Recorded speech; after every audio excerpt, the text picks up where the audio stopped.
that looks pretty good to go against Handlock. Yeah, I feel like this is maybe a deck that runs one combo and perhaps not two, though. Yeah, yeah, I would agree.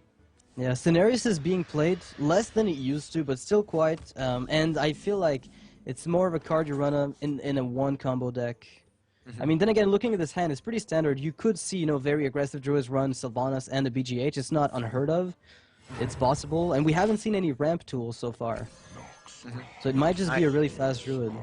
Yeah, and I like Maverick's choice here to coin the Shade, because on next turn, he's just gonna hero power instead of playing the Shade.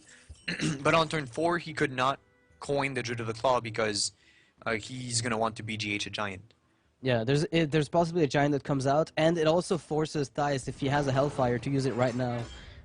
Which is a really, really weak Hellfire if you think about it. Because putting Thijs on either playing a Giant and having the perfect answer, like in this case, or you forcing your opponent to Hellfire a single Shade, that gives you value since you're going to be able to transition into a very nice turn 4-5.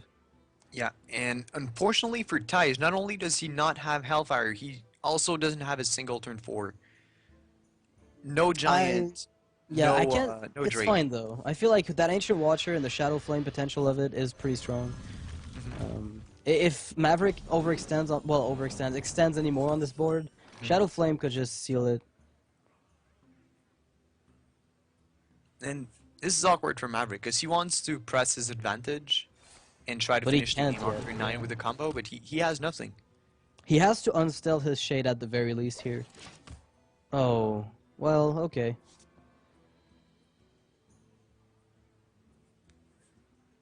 So do you play the Giant here, or do you play Lotheb? I mean, you probably want to keep Lotheb for combo plays, just to make sure that you don't get completely taken off guard on turn 9 as they're about to drop the combo. But playing the Giant is a much more, I guess, aggressive play that forces... I mean, I wouldn't feel too good about it, though, because if you play Giant, Wrath would take it out. He doesn't even need BGH. Between the Shade and Wrath, you'd be able to get the Giant dead. It is a 2-for-1 that doesn't cycle.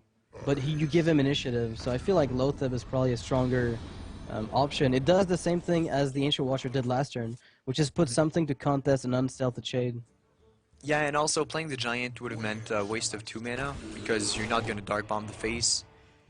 And he couldn't draw because then he'd burn a card at the start of his turn, so at least Lotheb uses 5 mana, and then next turn he can play 3 mana for the Giant, and then use his Dark Bomb on a minion. Yeah. If he doesn't attack here with the Shade, I fully disagree with that line of play. He has to attack the like at least into Lotheb. I don't know. He has to at least unstealth it. I mean, you can't afford having it Shadow Flame after he attacks Root of the Claw. That would be way too much value lost. Yeah, and I mean, you got to see the value. This is a 3-drop. Trades with a 5-drop. Pretty good. Exactly. Just take the value and no need to be extra greedy. And I like this turn here for Maverick. Silencing off Sylvanas is going to give him the ability to cycle the Wrath for a single card draw. It's not a lot, but it's going to be at least somewhat useful. Being able to see more of his deck if he runs combo. Yeah, exactly. Well, he does run combo since he has Savage Aura. I'd be very surprised if he didn't run the Treants.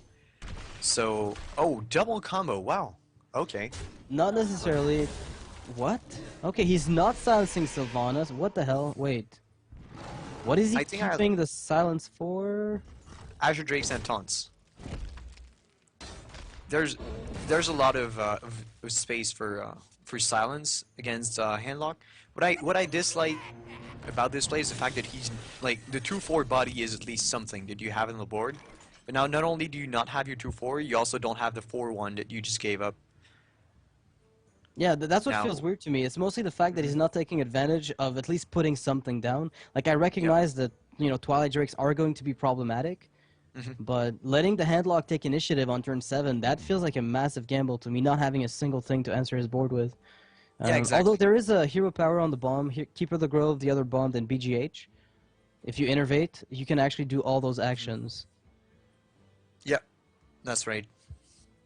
Maybe that's the way for him to take the board then. Because basically what Maverick wants here is to force suboptimal plays out of Thijs, because Thijs is going to be afraid of the combo in 2 turns.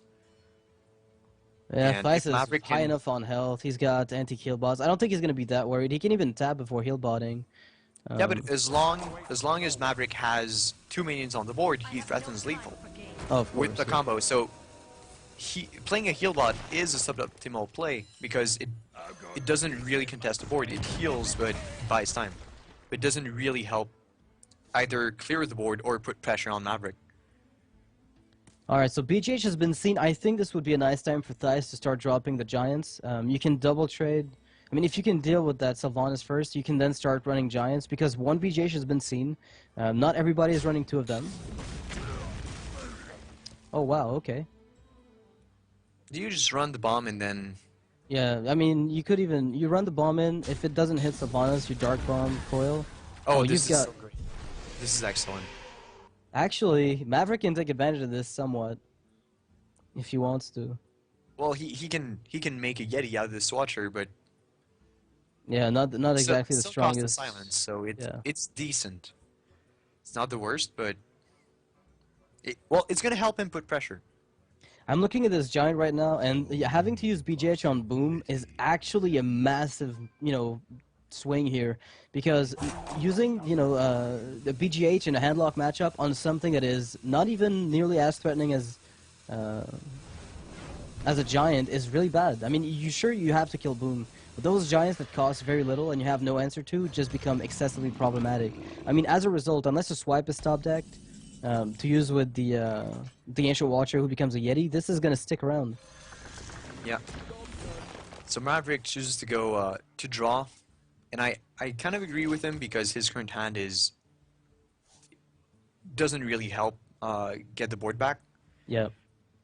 He also wants to get the combo so he can take advantage if Thijs overextends a little bit. Well, just decides to not clear and chooses to put too much pressure. Yeah.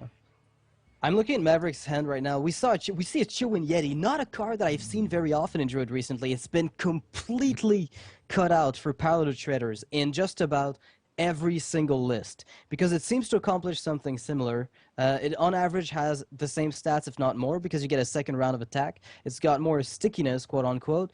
Do you think that's just because of it deals with spider tanks perhaps a bit more effectively and then forces the mage to answer it and mech mage? Because I don't see why run Yeti over Paladin Shred right now. I can't comprehend why that would be an optimal pickup.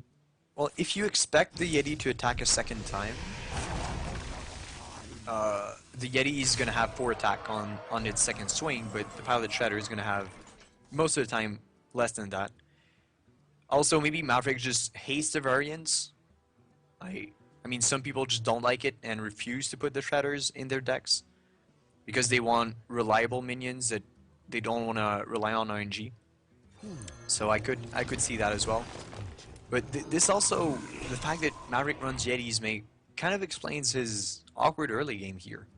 Yeah, definitely, because there are no Harvest Golems that we've seen. I haven't seen the usual array of early game stickiness that we see in double combo druids.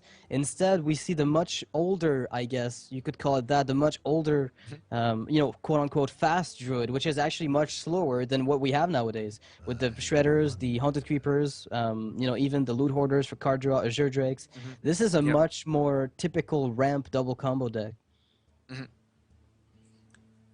And this is quite annoying for Maverick to have drawn the Yeti and the Wild Growth just now, because if he would have had these cards in the early game, the game would look so much different now. Yeah, and I think this is a weakness of these decks. And what I'm going to say here is because ramp is so heavily reliant, especially this kind of ramp where you're trying to be fast, but the speed at which you're going to be fast heavily depends on you getting that Wild Growth. It's like Wild Growth is nearly the optimal card for you in that. But if you don't get it in the early game, you just get snowballed out of the game. It's very hard for you to come back. Yeah, and especially since Druid doesn't have a lot of single target clears, and Swipe is a decent board clear, but not a complete board clear.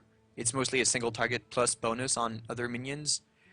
So it's really, really hard for Druid to keep the board without minions, especially when you run Yetis and Spectral Knights and Shades, which are minions that don't have battle cries. You need to already have them on the board if you want to use them. Yeah. So it's extremely hard to maintain the board when all of your cards only have an impact the following turn. So look at this board here. I mean, Dice made a really nice play with the Azure Drake, wiping the board and forcing Maverick in a position where suddenly he has to trade way too many cards for a single giant. You know, that's the strength of Dr. Boom earlier, that it actually forced Maverick to use a BGH on it, which leaves him with 0 answers to even the smallest of giants. That's the first one we see. He just doesn't have a way to answer it, and now in order to kill it, he has to commit at least scenarios and possibly Keeper of the Grove with a Savage Roar on it, which leaves him with a board that is a board, but it's nothing very, very strong. Oh Yeah, wow, now that is a gamble if I've ever seen one. Well, does Maverick really have a choice here? He could... You have to keep your I Savage guess. Roar, and you have to do it. You can't just do this. I mean, this is a pretty heavily losing play. There is no way for Thijs to lose. He has lethal now with Hellfire and the Dark Bomb, or Hellfire.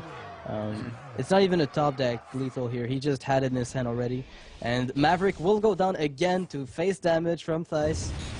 Those Dark Bombs and those Hellfires actually paying off as direct damage. It's incredible between Dr. Boom and the Dark Bombs and the Hellfire.